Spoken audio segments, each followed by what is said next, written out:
Welcome to Living in Connection, where we explore the nature of physical and non-physical reality and what that means in your life.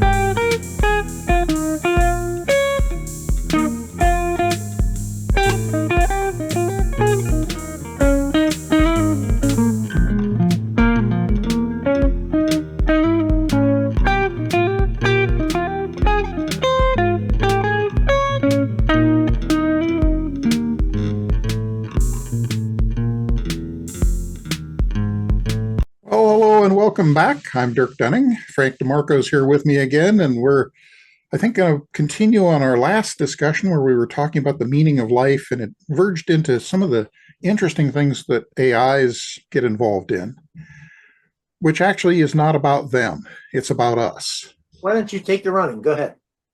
So when I ended last, I think we were talking about how I've begun writing a lot of poetry, and what happened is I've been writing poetry my whole life, on and off, and some of it was okay and some of it was good, and occasionally there were inspired pieces. Of late, it's gotten so much better because I'm thinking about things differently, and that's the biggest part. But I'm also then in some cases using the AIs and other tools, not just electronic tools, things like how I go about recording what it is, whether it's graphically on my blackboard or whether it's on paper or with its art or sitting out under a tree or picking an apple or something. But with the AIs in particular, the way I view it is kind of like this, that if you think of the AIs like a very skilled but not in any way perfect tailor or dressmaker, and you're wanting to create a suit, you're not asking them to create something for you, which is the way most people would, I think, deal with them. But instead, you are the actual tailor. And you come in, say, and you want a new suit, not just for you, you're designing it for others or something. And so you come up with this idea and you work on it and you kind of reach stuck points where, there's mechanical issues, there's all kinds of things. Only now you have this very skilled assistant that you can say, well, wait a minute, I have this problem. And it says, well, have you thought about this? What about this? What about this? And it can, in very rapid order, present you with pieces of the ideas that can help you to get to the thing you really wanted to do. Sometimes inserting things that completely come out of left field, that if you think about it, you actually suggested it in the first place in a way, even though you didn't realize it. It was part of the context, but you didn't recognize it as context. Exactly. And so what you end up with is you end up with this tool that's helping you rapidly move through possibility to find the visions you were looking for in the first place. And it may not be what you thought it was going to be at all. It may go someplace entirely different, someplace you never considered. Gee, I don't imagine what that would be like. That's the nature of creativity, right? I mean, it is. And that is where I'm finding such huge utility in the tools. As a kid, I did like every kid does and pondered quantum mechanics and high energy physics and other, simple things. No, Dirk. No, Dirk. I know. No, Dirk. Not quite everybody did that. No, not everybody does that. But what happens now is like with the AIs, I'll have one of those ideas come back to me, whatever the subject is. It may, off the top of my head, it could be something like terpene chemistry, which is a particular part of how chemistry works out in the environmental world, of how things are so functional and odoriferous and other things in pleasant ways. Terpenes and esters and other things are an amazing field of study. Well, it's one that I enjoyed very much when I was younger. And so I would have a question come up as like, well, wait a minute. How does this work? If I have that thought, it used to be that I'd have to go find the textbooks and the science papers and the journals of the noses and whatnot and go research it, and it would take months. Now I wake up and I roll over and I think, Huh, I wonder what Claude would tell me about that. And I can ask the question, and suddenly I have this huge raft of possibility that I can begin to sort through and think, you know, that's like this. And now I can pursue that. And I go through this chain of events where by the end of it, amazing things fall out. This is not the point that you were making, but what comes to me is, if you would understand my position better, what would you do if you lost the inclination to say, how does this work? Exactly. If it no longer raised anything, then you have to ask yourself, what am I and what am I doing? And I've been there. I've been there repeatedly over decade after decade after I decade. wouldn't have thought you'd ever been there. Well, I have an innate thing starting when I was a kid that I was a very curious kid and I was always asking why. Yeah. And my father would always answer up until he didn't know the answer. And then he said, I don't know. Why? How does it work? And now I had to go find out. Well, I have a version of obsessive compulsive disorder, OCD. I channeled it into that of I would have a question and I've got OCD on answering questions. I have to get to the bottom of it. I can't stop. I can't stop myself. And yet, with the arthritis, as we're talking, or as age does, you reach one of these doldrum places and there's just no spark. There's no beginning. Here's a thought experiment. What if that became your default position? What if you no longer had that OCD assisted inquiry, and you're just sort of shrugging your shoulders and going, well, here's another day? You end up in this very strange place that you're describing. And like I say, I've been there. I've experienced it. I don't tend to stay in it for very long. Can you remember and describe one such specific instance when that happened? Maybe we'll learn something. If not, all right. But well, no, there is a particular one. So when I was working at Fairchild Semiconductor, we were owned by a big oil company, Schlumberger, and they decided that they had lost enough money and they didn't want to do this anymore, and so they tried to sell us off. And that went through several cycles, and ultimately they ended up selling us for parts to National Semiconductor. We had a leverage management buyout. I had a small piece in that, and it was worth more money than what they got from National, but they took the bid from National. When that happened, for a whole bunch of different reasons, it's a long story, I and one other manager, who was John, he was our maintenance manager, we ended up being held on in reserve in case some other managers quit. They wouldn't fire us. They also didn't let us go. And so we couldn't get severance. We couldn't get any of the help in, doing other things. And for 3 weeks, I'm left just in limbo at home. No badge, no keys, no duties, no anything. No anything. I'm stuck. I'm in limbo. Well, that put me into this kind of doldrum place. And with that, I ended up reflecting back on my life like people do when they've retired, and I got caught in one of these places. And it took a while to finally find the thing that caught my attention to help me find my way out of there. You know what that was? It was a fascination in the environment of doing environmental kind of work. And that's not where I ended up going, but that fascination led me to talking to people. That talking to people led to other things, which led to more people and more things. And I suddenly was no longer stuck. Now, the funny thing was, that led to several years where I was doing independent consulting, and I was bouncing around. And that also then led to my having, seeing a little blurb about a talk that was being given at a university in Portland, and thought, well, that sounds interesting. And so I went, ended up listening to this guy give this talk about a disaster in Russia, a nuclear disaster. And it turned out he worked for the state of Oregon, and they were looking to hire somebody. Oh, so that's where that started. That's how it started. Is That talk led me to find this job opening that I then filled, but it had, the job was not at all what I made it. And ultimately, over the years that came, I completely restructured the job. I created my own job and created the need for two more people just like me, and created an entire team that then for 25 years we did amazing things. Stop here, go back. When you weren't exactly laid off, but when you were put on the shelf, okay, what's the upside of that? Not counting what eventually happened, but right, the very making you look at your life.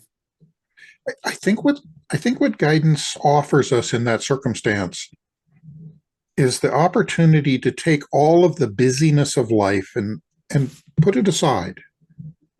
Just set it aside. It's not getting rid of it. It's not throwing it away. It's not discarding it. It's none of that. It's just, for the moment, we're not going to have it here now. Putting it in your energy repository box. Right. Whatever that thing's called. Now, who are you? Was that easy for somebody with a streak of OCD? No. Well, how did it work? In other words, how were you? How it worked was, with that, even though I was not having any direction or anything to do, my mind was constantly grabbing at ideas that led nowhere. Yes, it will, but it had to be something, because it had to keep working, right? It had to keep working. But what I had to get to was let that go. Don't think about anything. Just go quiet. What some people get from meditation. It's exactly what it is. It's going into deep meditation. And then when you finally totally released from it, now guidance can speak clearly. Now, supposing, as a thought experiment, supposing one is pretty skilled at that and does release and waits for guidance to say, okay, here's what's next, and guidance says, I'm tired. as they say, crickets, Yeah. Now, I had a friend who would ask his particular guide, what is it that I should do? And he kept getting the answer, what do you want to do? And he took that as a non-answer. And I said, no, it's exactly the answer. But if you have come to the place where you have erased all the mind chatter, or at least you put it in the security repository box for the moment. You're not busy with mind chatter. Your robot is not running things. You are actually there and conscious and wanting an answer, and nothing happens. Then what?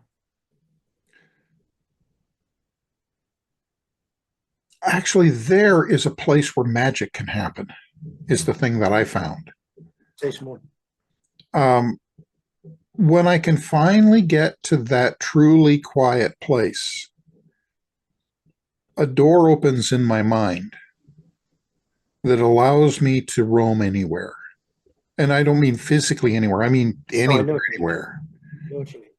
And when that happens, it's not a thing where, in my case, I don't go questing into it. I allow into it. And it's akin to Zen, where you kind of fall into this tiny, tiny, tiny place that when you finally get there, you're in everywhere. Have you ever gone through that process and not had the door open? No, it's always there. Oh, that's fortunate. What would you do if it hadn't? What would you do theoretically, since it's a thought experiment? You're in a quiet place, you're ready, you ask, the door does not open. What do you presume? I can only go to some experiences that I've had as an example, where I've gotten to kind of that place. One of them that comes to mind is I remember sitting in my apartment. This is after Fairchild. I'm sitting there by myself. Old TV is sitting there. The furniture isn't worth anything. It's remnants of a life that is now ended. And I'm thinking about that, and I'm having nothing come to mind. And a ladybug landed on my arm. Okay. It was the most beautiful ladybug I have ever seen. Suddenly, all of the doors opened. All right. Tell us the, I want to say tell us the process, but I know it's not easily put into words. But what happened with your mind when you suddenly were brought to the ladybug? Curiosity. It caused me to notice things, to ask questions, to notice more things and ask more questions. It seems to me like it may have brought you into the present in a different way. Exactly. Well, but I don't know quite what that means. That's how it feels. But what you were thinking that you were in the present, even though you were stalled, because you weren't being distracted by chatter. You didn't have a million things, as possibles. You're sitting there and you got to maybe the empty spot, or maybe even what they call beginner's mind. The ladybug came and you did respond. But what changed between the time that you were sitting there kind of in neutral and the time you noticed the ladybug? Well, the thing about it was, I didn't notice the ladybug as an inanimate object or a thing. This was a consciousness. This is a small being doing its thing in the world. And I am now, in a really weird way, I'm in conversation with this ladybug. No words, but I'm communing with ladybugness, and it's like, huh.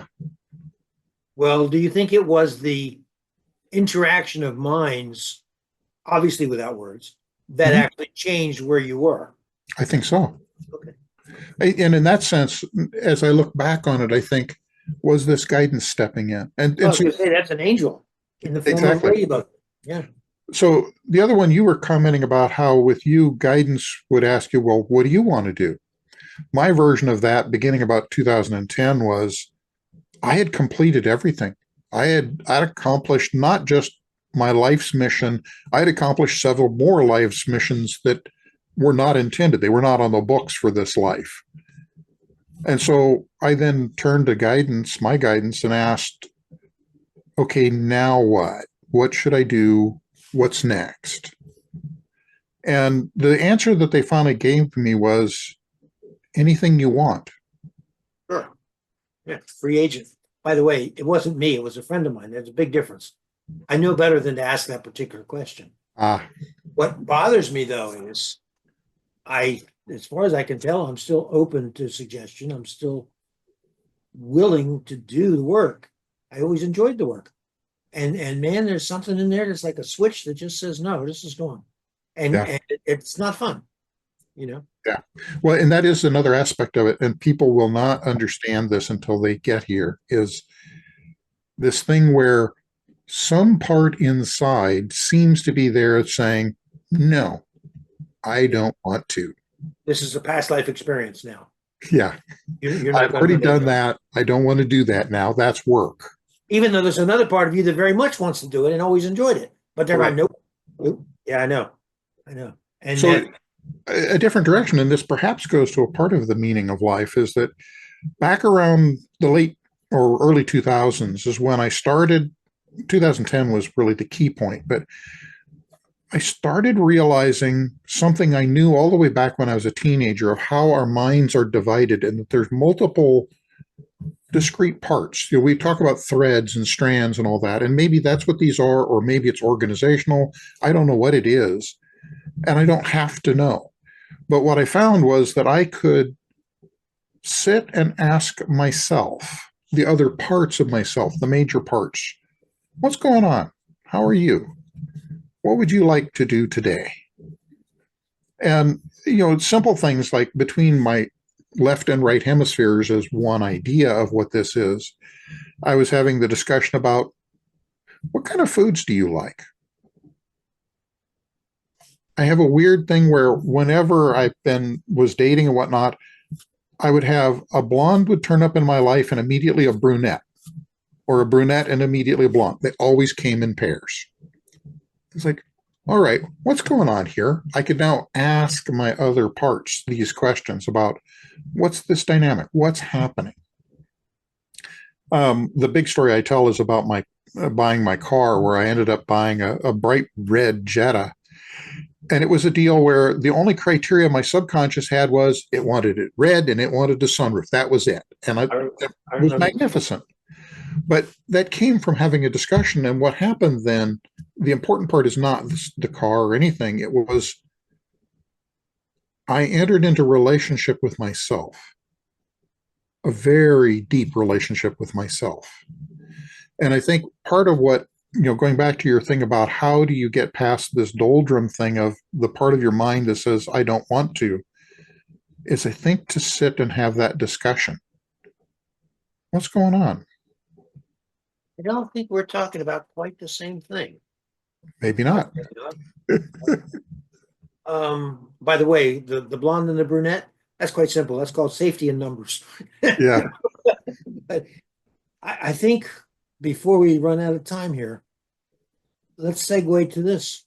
Somebody's in this situation where life has seemed to run out of road for them, and they're Right. playing out the clock. And I've been saying that for years. What can they do? You may have to ask your guys for this, but what can they do? Ask your guys. Well, we asked you first. All right. Well, let me see if they have anything to say. I think they do.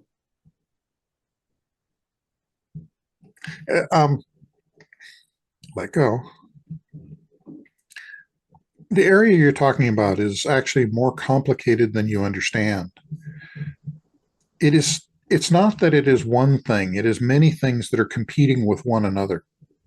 And it's the competition that creates the stalling, if you will.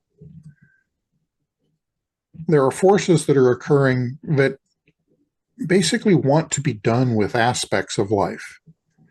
And in wanting to be done with it, they set in motion things that Frank would call robots and that you'd call thought forms and others would call other things that end up becoming active impediments to continuing a particular line. The trick there is to find what's underneath those, to find the origin point of how did this become triggered and why is it in force? What's operating it? And what those are can vary a great deal depending upon your life's history, current events, and a lot of other factors, including your health and other things. But let me ask you a question. What does one do when there doesn't appear to be a plethora of things, but maybe just one thing that you no longer want to do? And if there are competing things, you don't know what they are. How do you find them? They just showed me a picture of, and basically said, eat ice cream. Basically, divert to something else. Divert to some other area that is something that is still enjoyable to all parts of you. Something that triggers from the past particularly can help, where it reminds you of things that you used to do. As you're saying that, I'm realizing that built into my question was the assumption that getting back to doing the stuff that you wanted to do before is the goal, and it may not be. No, what they're suggesting is the opposite. It is to honor what it is that some part of you is saying to end something. Yeah. And begin something else. Okay. And if let's continue this because I think this is worthwhile. And if you find nothing else that you want to do, and you find yourself in a spot where it's just doldrums, is it okay to have it just be doldrums and play out the clock? Absolutely. You can always choose to just be happy and rest. That's a perfectly wonderful place.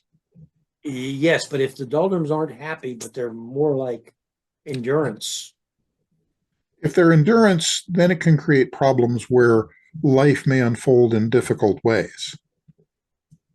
And for many people, that can lead them to places of despair and other things that lead them to end their own lives or to do things that end up causing mischief and malice in the world just to distract themselves, if nothing else. Well, I said a long time ago that I would take what comes, and I have been doing that. But one thing I can guarantee you, I'm not taking up golf, and I'm not taking up tennis. So they will, nor bridge either, so they will not take up my time. All right, well, I think I don't know if that helps anybody, but all makes sense to me. It makes emotional sense.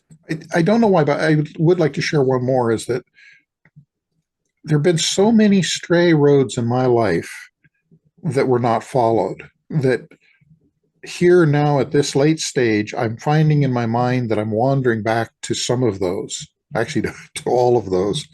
One of the ones I ended up writing a poem about the other day was remembering when I was a teenager. I was, among other things, an athlete. I lettered 9 times. And so I was on track, I was on swim team, and also in tennis, and did really well with all 3. We didn't really, I don't think, have a gymnastics team, but I loved all of the feel of what that was. And so I was using all the gymnastic equipment we had.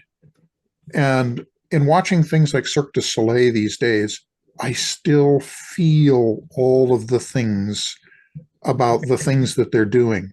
So like when they're doing the aerial performances and you've got some incredible athlete who's climbing a rope free-handed, but he's also swaying around it so the rope stays away from him, and it becomes this effortless, fluid motion where you're climbing through air, and the air itself has form, and you can hear the rope not scream or sigh, but there's a sound to it as it stretches and yields and comes back again.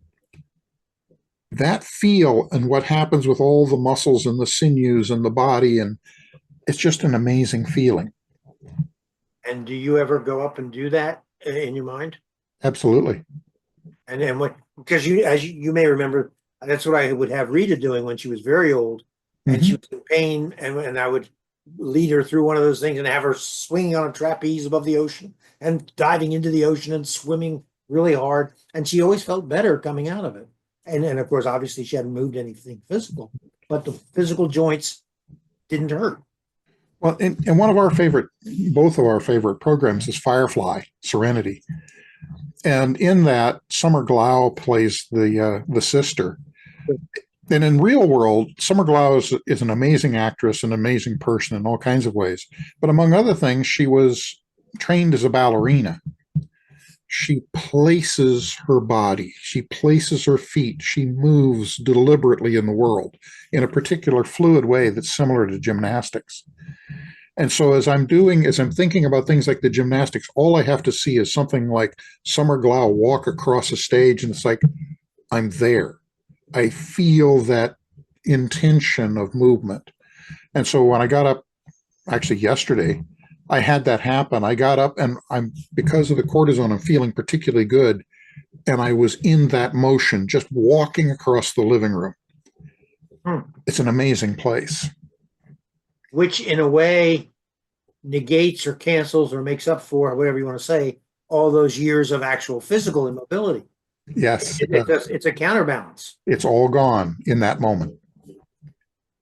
Well, I'm sure River would be happy. But, where it goes to, I think, is your question about how do you get out of the doldrums. In my case, one of the things that happens is this thing of the kinesthetic feel of remembering. And in doing that, I am in another place again, and I'm out of the stuck spot. Well, I don't know if this will help anybody. I hope it will. I think we've given it our best shot. Well, I mean, Well, if nothing else, they get an idea that there are coming attractions, and they're very strange. And everybody gets to get here. My grandmother used to say, it may be an Italian saying, I don't know, but my grandmother used to say, everybody rides the mule, which I took to mean there's something coming for everybody. It's just a matter of time. Yep. All right. Well, thank you for exploring this with me, because I think it was I hope it helped, and I hope it helps someone else out there as well. Yeah, I do too. All right. To watch it again. Yeah. Another interesting chat. Thank you. If you enjoyed this episode, please press like. Please press subscribe to stay informed of new episodes as they appear. We would love to hear from you in the comments section below, and we wish you the very best in connecting with your own guidance.